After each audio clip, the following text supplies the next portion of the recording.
오늘 저는 워라밸 세대의 균형 있는 예배 이런 말씀을 드리게 될 것입니다. 2, 3년 전에 우리 반주자 둘째 아들에게 자전거를 타고 여기 입시를 하라 그랬어요. 애가 띠뚱띠뚱하고 자전거를 타고 들어왔어요. 맨 처음에 자전거 탈 때 무섭지 않으니까 무서웠다고, 맨 처음부터 잘 탔냐고 그러니까 잘못 탔다고, 어떻게 배웠냐 그랬더니 아빠가 붙잡아줘가지고 탔다고. 다 그렇게 배우잖아요. 자전거를 탈 때 왼쪽으로 끼우려고 그러면 어떻게 해야 안 넘어지죠? 핸들을 오른쪽으로 틀면 넘어지지를 않아요. 균형을 잡으면 자전거를 잘 타고 갈 수가 있습니다. 균형을 잃으면 넘어지게 되지요. 이렇게 균형의 원리는 매우 중요합니다. 우리가 예배를 드리는 이 예배당도 균형 있게 설교를 하고 균형 있게 이렇게 건물을 졌기 때문에 우리가 안전하게 예배를 드릴 수 있는 것입니다. 만약에 균형이 깨졌다면 건물에 붕괴가 오겠지요. 많은 사람들의 신발 밑창을 보면 유독이 한쪽이 다는 분들이 계셔요. 여러분 얘기하는 것 같지 않습니까? 삐뚤어져서 그러는 거예요. 균형을 잃으면 신발 밑창도 삐뚤어 달게 됩니다. 균형을 잃으면 또한 우리의 건강도 잃어버리게 됩니다. 들숨과 날숨의 이 유형도 적당히 맞아야 됩니다. 우리 교회 두 분은 이 심장, 이 밸런스가 안 맞아가지고 이렇게 고생하는 분들도 계시고, 그리고 중보기도를 부탁하신 분도 계십니다. 삶의 모든 영역의 균형이 얼마나 중요한지 모릅니다. 그 균형이 깨지면 파산의 위험이 있습니다. 일하는 것과 쉼도 역시 적당한 균형이 있어야 됩니다. 균형이 깨지면 과로로 잘못될 수 있습니다. 쉼만 있다고 해서 또 인간이 행복한 것도 아닙니다. 이러한 균형이 잘 잡히면 롱런할 수 있겠습니다. 사람이 어느 한쪽으로 길어지는 성향이 있습니다. 어떤 사람이 좋아하는 것, 관심사, 성향, 직업, 지식에 따라 한쪽으로 기울어지는 경우가 많습니다. 칼날도 한쪽으로만 계속 갈면 그 칼은 쓸모없는 칼이 됩니다. 오늘 본문의 마리아와 마르다의 이야기입니다. 마르다와 마리아의 행동을 비교해 보면 아주 흥미롭습니다. 이 둘은 신앙의 형태를 모두 보여주고 있기 때문입니다. 마리아는 영성, 그러니까 하나님과 깊은 교제에 집중하는 모습을 보여줍니다. 반면에 마르다는 활동에 집중하는 모습을 보여주고 있습니다. 마리아의 모습이나 마르다의 모습에 각각 중요한 모습이 있습니다. 성경을 많이 읽고 예배에 빠지지도 아니하고 그렇게 드리는데 봉사나 사역을 하지 않는 신앙생활도 기울어져 있는 사람입니다. 전도와 봉사, 제자훈련을 받는 것 아주 귀중한 일입니다. 그러나 그것만으로는 아니 될 것입니다. 성경을 통하여, 예배를 통하여 받은 은혜를 함께 나누셔야 됩니다. 그래서 소그룹이 그렇게 중요한 것이고, 그리고 어느 한 부서에 들어가서 예배를 드리고 교제하면서 균형을 잃지 않게 되기 때문입니다. 히브리어로 배우다라는 단어는 라마드, 이런 단어입니다. 이 라마드라는 단어는 좀 특이성이 있습니다. 여러분, 꽃도 보면 암수가 수술이 꽃 안에 함께 있는 꽃이 있고, 호박꽃 같은 경우에는 수술과 암꽃이 따로 있습니다. 그런데 이 단어는, 배우다라는 이 단어는 배우다와 가르치다의 의미가 함께 담겨져 있기 때문입니다. 즉, 배우는 행위와 가르치는 행위를 분리하지 않았다는 말입니다. 무언가 열심히 배웠다면 또 배운 것만큼 누구에게 열심히 가르치셔야 됩니다. 그것이 균형입니다. 가르치는 사람도 그러기에 계속 배워야 한다는 말이지요. 배움과 가르침은 분리시켜 놓지 않았습니다. 이런 균형이 바로 제대로 된 신앙생활이고, 이렇게 사회생활하면 반드시 건강한 승리의 삶을 살게 될 것입니다. 그런가 하면 주님과의 교제 없이 사역만 하는 것도 큰 문제가 있습니다. 봉사를 열심히 하는 행동파, 활동적인 분들이 계시지요. 그런 분들을 일을 못하게 하면 병이 나지요. 그럼 난 뭐하란 말이냐고, 어떤 사람은 좀 쉬고 싶다 이런 분이 있는가 하면 일을 하지 말라 그러면 난리를 치고 또 문제를 일으키기도 합니다. 머리부터 발이 빠른 사람들이라 많은 사역에 동참을 하지요. 문제는 여러 가지. 봉사는 하지만 영적인 공급을 받는 일에 아주 소홀한 것입니다. 그래서 기진하고 탈진하지요. 인풋은 없는데 아웃풋은 많은 것입니다. 어떻게 됩니까? 균형을 잃는 것입니다. 지치게 되어지는 것입니다. 나중에는 시험에 들기도 하지요. 교회 안에서 심해 든 사람들, 활동만 하는 사람들이 많습니다. 2년, 3년 전에 5월 가정의 달에 주의소 이런 설교한 적이 있습니다. 기억하는 분들이 계십니다. 아무리 바빠도, 아무리 할 일이 많아도 주유소에 가서 기름을 주의하여야 자동차가 서지 않습니다. 이처럼 우리에게 공급하는 은혜가 있어야 머물지 아니하고 균형이 깨지지 않는다는 말입니다. 성경 공부만 하면 안 됩니다. 기도 생활이 뒤따라 주어야 합니다. 또 기도만 하면 안 됩니다. 반드시 성경도 열심히 공부하고 읽으셔야 합니다. 기도만 하면 성경에 관심이 없으며 깊이가 없는 감성주의에 빠지게 되기 때문입니다. 엄청 뜨거운데 오늘날 보면 그 뜨거움이 그냥 일시적입니다. 사라져버립니다. 뜨거움을 일으키게 하는 내용이 없다는 거예요. 우리가 왜 뜨거운 겁니까? 우리가 왜 감격하는 것입니까? 그 내용물이 없으니까 또 푹 쓰러지는 것입니다. 그 내용물이 무엇입니까? 바로 우리 하나님의 말씀입니다. 그래서 말씀을 공부하고 기도도 늘 하셔야 합니다. 반대로 기도는 없는데 말씀만 공부하는 사람들은 또 어떻게 되는 것입니까? 그 사람들은 지성주의에 빠지게 됩니다. 지식은 누구보다도 풍성할지 모르지만 영적인 능력이 없습니다. 개혁주의 신학은 종교개혁을 통하여 말씀 중심으로 신학이 형성된 것입니다. 장로교는 개혁주의 신학을 이어받습니다. 그런데 요즘 신학교가 사변화되고 지식이 쌓기에만 급급한 것입니다. 이런 사람들이 똑똑해지고 학위를 받고 큰 존경받는 사람이 될런지는 모르겠지만 십자가와 부활을 믿지 아니하므로 반쪽짜리 신앙생활을 하는 것입니다. 가슴에 감격과 불이 없는 것입니다. 이 모든 것이 균형, 밸런스입니다. 기도와 말씀에 열심히 할 뿐만 아닙니다. 주의 일에도 열심히 동참하셔야 합니다. 헌신에 힘을 쏟을 줄 알아야 합니다. 기도와 말씀, 경건 생활에 놀라운 기쁨과 은혜가 있습니다만 헌신과 봉사에도 기쁨이 있는 것입니다. 우리가 어려운 사람, 힘든 지체들을 돕고 이웃을 섬길 때 오는 기쁨들을 여러분들은 경험해 보셨을 것입니다. 첫 주에 저는 오라벨 세대에 대해서 설교하면서 말씀을 드렸지요. 오늘 본문에 예수님께서는 마르다의 행동에 대해서 책망하는 것을 보게 됩니다.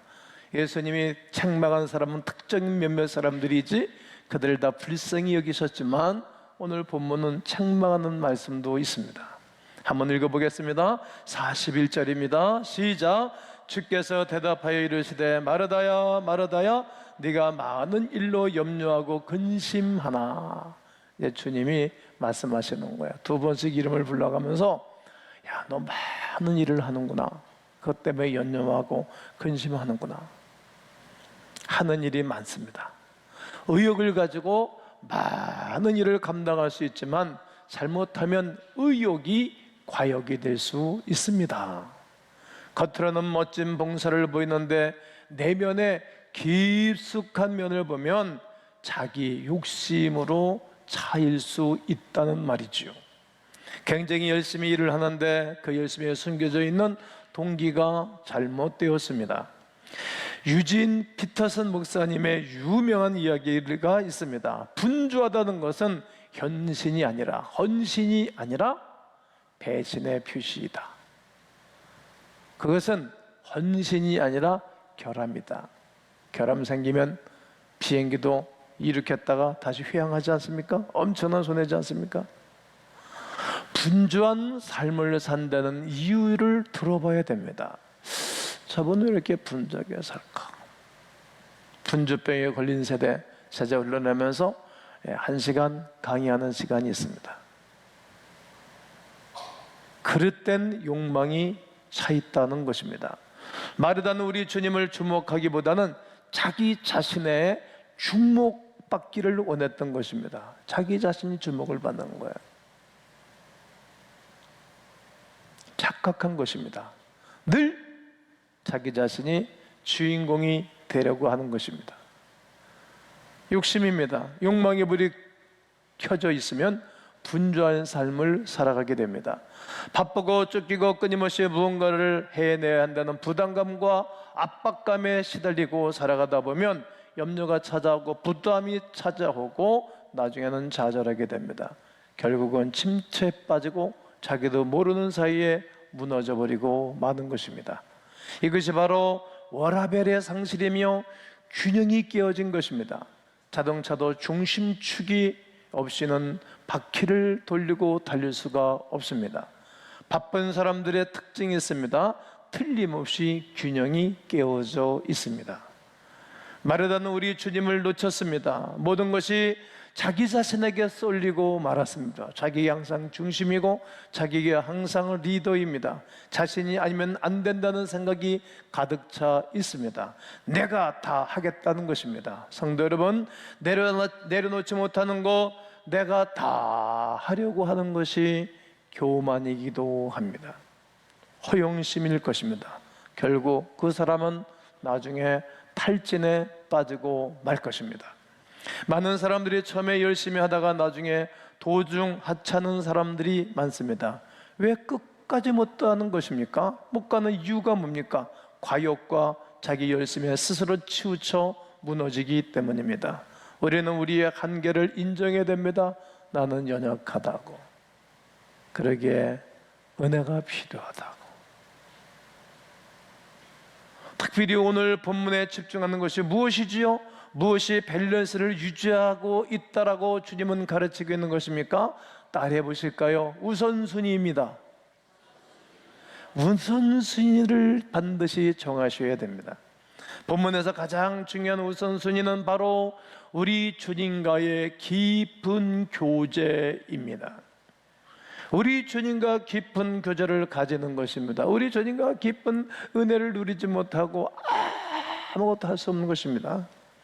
예수께서 이 집에 방문하신 목적이 분명히 있지 않겠습니까? 그냥 식사나 한 끼 때우러 가셨다고 생각하십니까? 그냥 배가 고파서 이 마르다 집에 가서 밥 한 끼 먹고 또 하루를 지내기 위하여 음식 먹으러 가셨다고 생각하십니까? 그렇지 않지 않겠습니까? 왜 가셨을까? 마르다, 마리아, 나사로가 살고 있는 이 집에 자주 가신 이유는 그들과 교제하기 위해서 말이죠. 교제는 예수 그리스도가 이 땅에 오신 목적과도 같습니다. 죄로 막힌 담을 허시고 그리스도의 십자가로 우리가 하나 되게 하신 단 하나의 목적은 우리 주님과 교제하기 위해서였습니다. 하나님과의 교제는 성경에서 매우 중요한 주제입니다. 하나님은 우리와 만나기 원하시고 교제하기를 원하십니다. 지금도 여러분과 깊은 관계를 맺기를 원하시는 것입니다. 요즘 지역별 대신방을 하고 있습니다. 내가 하고 있는 업무가 가중이 돼가지고 제가 부흥회를 한 주가 나도 목소리가 그렇게 안 쟁기는데 한 주가 내내 4주, 3주차 계속 쟁겨 있어요.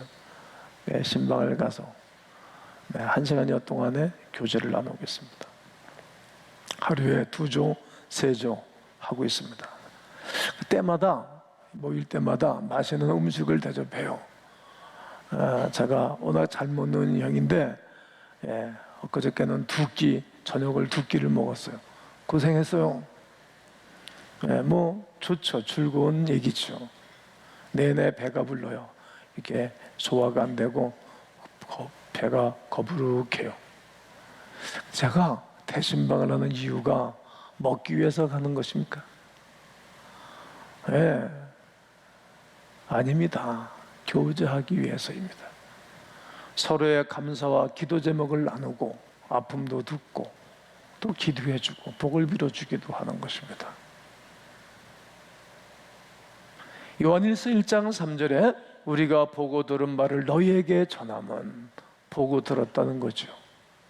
전하는 이유는 너로 우리와 뭐가 있게 하기 위함이라? 사귐이 교제 아니겠어요? 우리의 사귐은 하나님 아버지와 그의 아들 예수 그리스도와 더불어 누림이라. 여러분, 교제하고 만나면 은혜를 누립니다. 좋은 일이 생깁니다. 이것이 우선순위라는 말입니다. 우리가 보고 듣고 전하며 그리스도 안에 사귐과 교제의 공동체가 되는 것입니다. 함께 예배하고 말씀을 나누기 위하여 신방을 하는 것입니다. 그런가 하면 마리아는 때를 잘 분별할 줄을 알았습니다. 지금 당장 중요한 것이 무엇인지를 알았다는 것입니다. 여러분, 사람이 먼저 할 일이 있고 나중 할 일이 있고 지금 처리할 것이 있고 나중 처리할 것이 있잖아요. 그게 먼저 우선순위가 무엇인지를 그의 동생 마리아는 잘한 것입니다. 지혜로운 여인이지요. 오늘 42절을 함께 읽어보겠습니다. 몇 가지만 하든지 혹은 한 가지만이라도 족하니라. 마리아는 이 좋은 편을 택하였으니 뭐하지 아니하리라?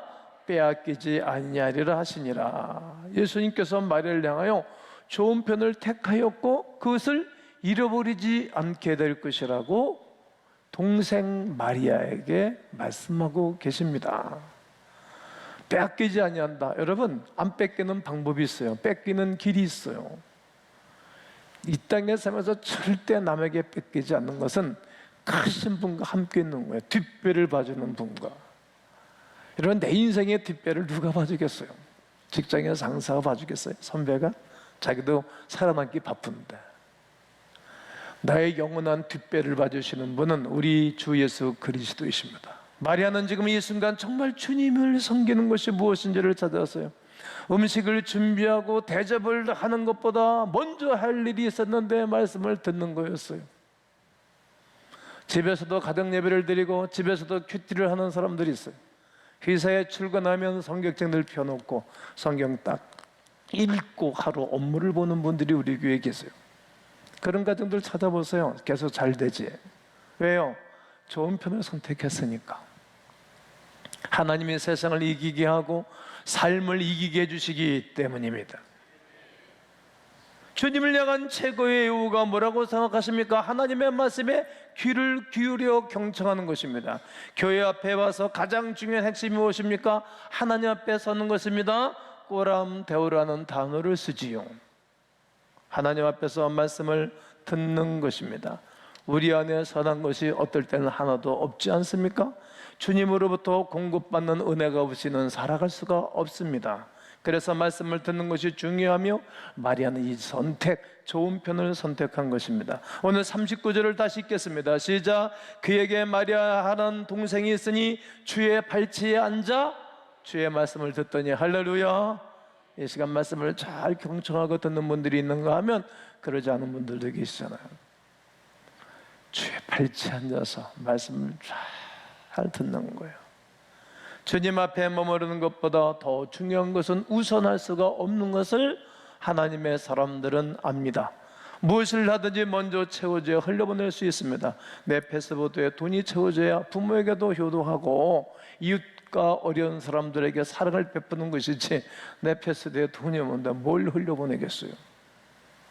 우리 하나님으로부터 우리에게 은혜를 공급받고 이 은혜를 공급받고 흘려보내는 것입니다. 내가 가진 것이 있어야 나눌 수 있는 것 아니겠습니까? 바로 주님의 말씀입니다. 말씀 받고 순종하고 적용하는 것입니다. 적용이 없는 설교와 적용이 없는 삶은 공허하고 행복하지 않습니다. 예수 그리스도를 만나는 개인적인 시간은 아무리 강조해도 부족합니다. 마리아는 이 좋은 편을 선택하였습니다. 마리아는 말씀이 충분히 먹고 배부르지 않으면 나는 어떤 일도 감당할 수 없다는 사실을 알았습니다.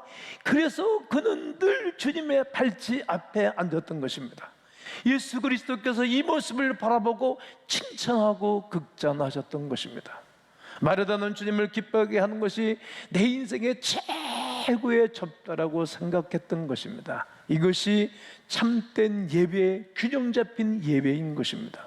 엄밀히 말하면 주님을 기쁘시게 하는 목적이 아니라 자기 기분을 만족하기 위한 행위를 마르다는 하는 것입니다.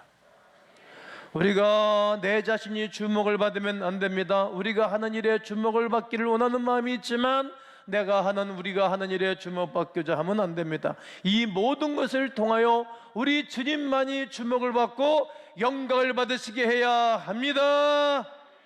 마르다는 주님을 주목하지 못하고 자기 자신에게 주목하기를 원했던 것이 잘못이었습니다. 그러니까 결국 자기 기준과 자기 만족에 빠지니까 다 싫은 거예요. 다 싫은 거예요. 우리가 주님 앞에 주님 안에 있으면 우선순위를 헷갈리지 않습니다. 주님 안에 있을 때 핵심을 놓치서는 안 됩니다. 워라벨이 흔들리지 않습니다. 그럴 때 균형이 깨지지 않습니다. 그리고 무너지지 않는 것입니다. 우리 주 예수 그리스도를 붙잡으면 반드시 승리의 길을 걸어갑니다. 예수님께서는 얼마나 균형 잡히신 분인지를 성경에서 수없이 찾을 수 있습니다. 누가복음 5장 15절과 16절에 보면 예수의 소문이 더욱 퍼짐에, 그러니까 인기가 최고의 절정이 온 거예요.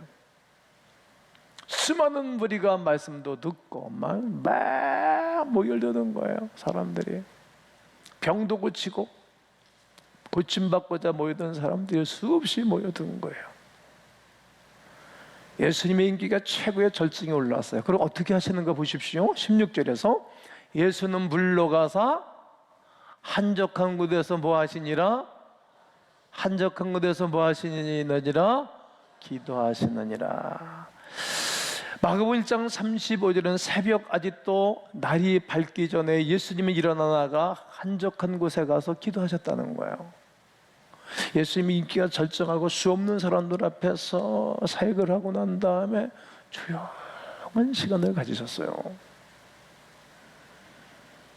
예수님의 지상사역은 두 가지입니다. 지상사역, 하나는 드러난 사역입니다. 뭐라고요? 드러난 사역. 지금 제가 설교하고 있잖아요. 제가 드러난 거예요. 제가 한 편의 설교 올리기까지 엄청난 대가를 지불해요. 그래서 이제 드러난 거예요. 또 다음 주 설교를 준비하다가 또 뭐 역사하고 일하죠. 이게 드러난 사역이에요. 병고침, 또 가르침. 이게 예수님이 드러난 사역이에요. 그러나 드러나지 않는 사역이 있어요. 두 가지예요.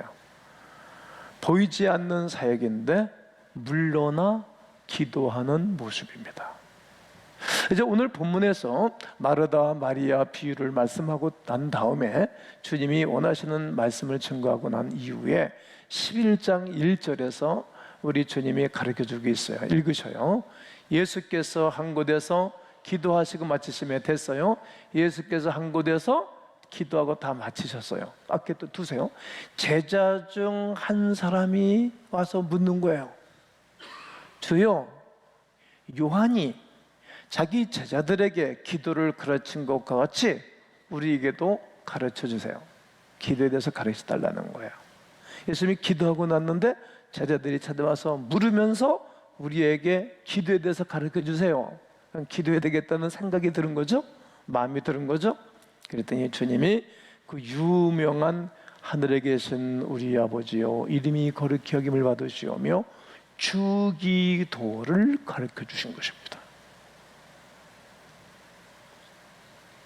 네가 화려한 사람이 됐냐? 존귀한 사람이 됐느냐?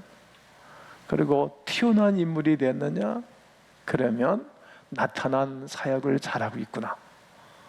내가 복을 받았구나. 은혜를 받았구나. 그러면 이제 네가 보이지 않는 사역을 해야 되는데 경건의 시간, 기도의 시간을 가져라는 거예요. 왜요? 넘어지니까.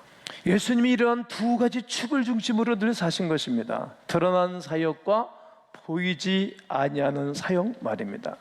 사람들 앞에 드러난 사역을 열심으로 다하였고 동시에 드러날 줄을 알았습니다. 그리고 그것을 늘 감당하기 위하여 새벽에도 기도하시고 은밀한 곳에서 기도하시면서 하나님의 능력을 공급받으면서 승리의 삶을 살았던 하나님의 놀라운 은혜가 나는 이 세대의 여러분 가운데 있게 되기를 주의 이름으로 축원합니다.